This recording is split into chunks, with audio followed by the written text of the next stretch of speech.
OFW, katulong. Napakababa ng tingin ng iba sa pagiging katulong sa ibang bansa.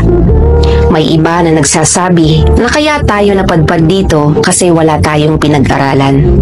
Medyo masakit sa tenga, lalo't yung nagsabi sa atin ay nagtapos ng college at may trabaho sa Pinas.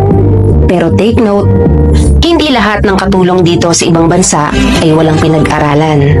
Maraming nagtapos sa kani-kanilang course pero ito ang pinili nila na trabaho. Bakit? Kasi masapat ang sahod.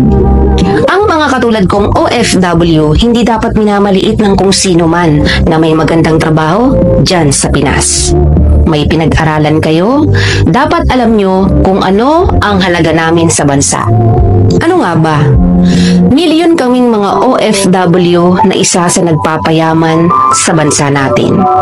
Hindi man ako nakapagtapos o yung tingin ng iba na wala akong pinag-aralan, at least alam ko yung halaga ng pagiging OFW dito sa ibang bansa. Real talk. Minsan, pag nagpo-post yung mga OFW o katulong na katulad ko ng mga gamit na nabili nila or kung ano-ano pa, hindi talaga may iwasan na may magsabi na, nagmamayabang, alam naman nakatulong lang.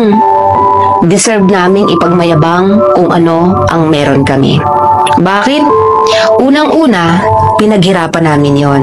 Pangalawa, hindi namin hiningi sa kahit na kanino yung mga bagay na pinopost or pinagyayabang namin. Oo, ayoko sa mga taong mapanghusga. May pinag-aralan ka nga, pero wala kang karapatang manghusga ng ibang tao.